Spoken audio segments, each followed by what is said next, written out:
In part one of our video series, we talked about the importance of how you act in the workplace.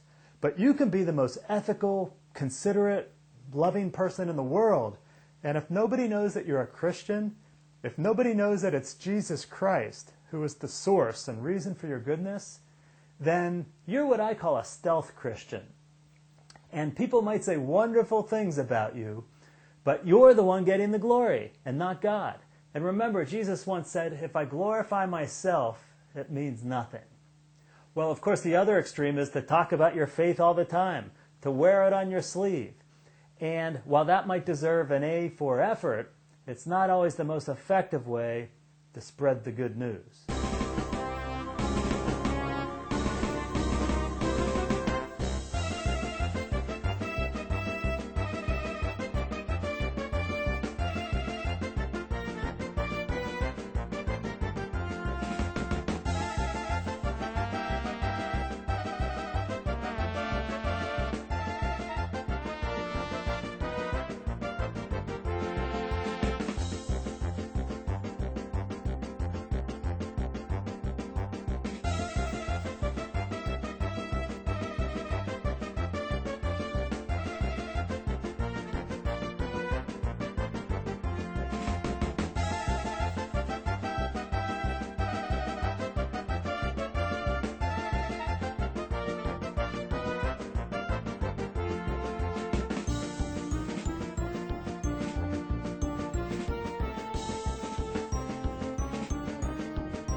Especially in the workplace, we need to think carefully about how we share our faith.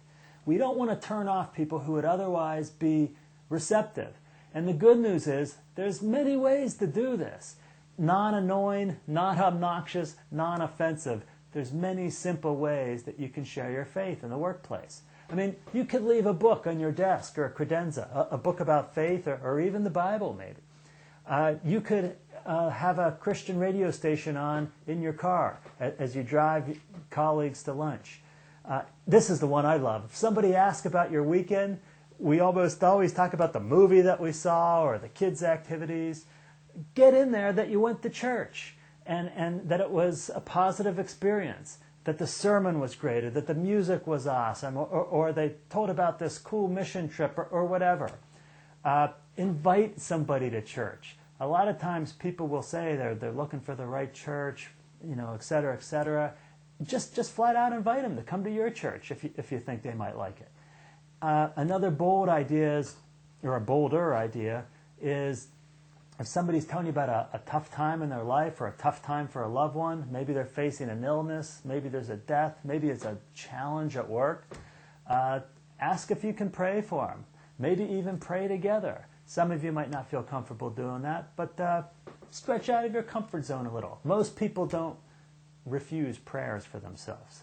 Anyway, any of these simple steps can lead into conversations about God. And I think you might be surprised at how often people will respond.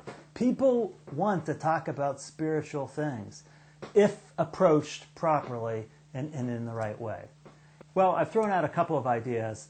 But we're all different. We all have different personalities. We all work in different work environments. So you're going to have to figure out what you feel is appropriate to say and what you feel comfortable saying in the workplace. But again, if you don't do anything, if nobody knows you're a Christian, if nobody knows your faith is important to you, then something's not right. Now there's one more point I want to make. Your witness will always be stronger and more effective if you do a good job at work. If you're a solid and reliable and a good performer. Because if you're not, there's just going to be so many people who don't care about your God and your precious little faith. You need to be respected to be able to have a chance to really share your testimony in this way. And if you are respected, if you do a good job, then you have a much better shot. Not a guarantee, but you have a much better chance of being able to share your faith effectively.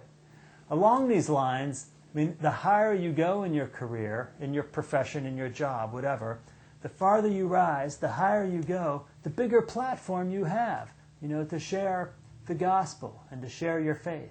Just look at the great things that guys like Tony Dungy or Joe Gibbs have done, NFL coaches, because of their prominence. Now, this isn't an invitation to become a workaholic. Balance is always important, not just within our families, but also to make sure you have time to help other people. But back to my original point, our culture respects success and winners. So do well and then make a difference for Christ. Remember, whatever you do, work at it with all your heart, as working for the Lord, not men, since you know that you will receive an inheritance from the Lord as a reward. It is the Lord Christ you are serving. So do your job well. Find ways to share your faith in the workplace that are appropriate. And always, always try to reflect Christ in your words and your actions while you're at work.